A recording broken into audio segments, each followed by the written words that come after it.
Salut à tous, et bienvenue sur la chaîne des champions en mathématiques. Aujourd'hui, on va parler d'un sujet qui touche beaucoup d'entre vous, les échecs en mathématiques.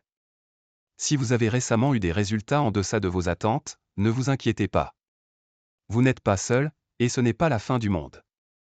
En fait, c'est juste le début d'un nouveau chapitre de votre aventure mathématique. Alors, prenez une grande inspiration et écoutez bien les instructions suivantes. 1. Le pouvoir du travail continu. Les mathématiques, c'est comme une montagne que vous devez gravir. Et parfois, cette montée peut être raide et épuisante. Mais n'oubliez pas, chaque pas compte. Si vous avez échoué à un examen, cela ne signifie pas que vous n'êtes pas capable ou que vous n'avez pas de potentiel. Cela signifie simplement que vous avez rencontré un obstacle sur votre chemin. Le secret pour surmonter ces obstacles est le travail continu. Ce n'est pas le talent brut qui fait la différence, mais plutôt la persévérance et la détermination. Chaque erreur que vous avez faite est une occasion d'apprendre quelque chose de précieux. C'est en travaillant régulièrement, en révisant les concepts et en posant des questions que vous pouvez progresser. 2. L'importance de la persévérance. La persévérance est la clé. Pensez à tous les grands mathématiciens et scientifiques qui ont marqué l'histoire. Ils ont tous connu des échecs, des moments de doute et des difficultés. Ce qui les a distingués, c'est leur capacité à se relever, à continuer à travailler dur, et à rester concentrés sur leurs objectifs. Vous devez vous rappeler que chaque échec est une opportunité déguisée. C'est une chance de revoir votre stratégie, de renforcer vos bases, et de vous améliorer. La persévérance transforme les difficultés en réussite. Alors, même lorsque les choses semblent difficiles, ne laissez pas les échecs vous arrêter. Au contraire, laissez-les vous motiver à vous battre plus fort et à travailler plus intelligemment.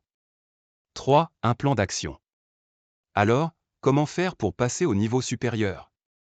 Créez un plan de révision, divisez vos objectifs en petites étapes. Travaillez sur des problèmes spécifiques chaque jour et revoyez régulièrement ce que vous avez appris. Cherchez de l'aide, ne soyez pas afraid de demander de l'aide.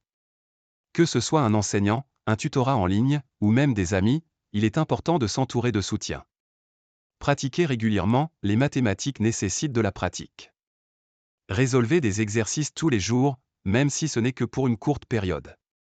Restez positif, gardez une attitude positive. Croyez en vos capacités et souvenez-vous que chaque progrès, aussi petit soit-il, est un pas vers votre objectif. En conclusion, n'oubliez jamais, chaque grand mathématicien a commencé quelque part, souvent avec des échecs et des défis. La différence réside dans la façon dont ils ont réagi. Ils ont persévéré, ils ont travaillé dur, et ils ont transformé leurs échecs en succès.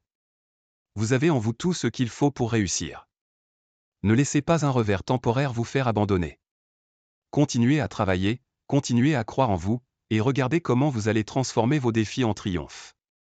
Merci de m'avoir écouté, et si vous avez trouvé cette vidéo utile, n'oubliez pas de vous abonner et de partager.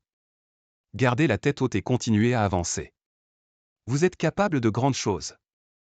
À très bientôt sur Herman et les chiffres.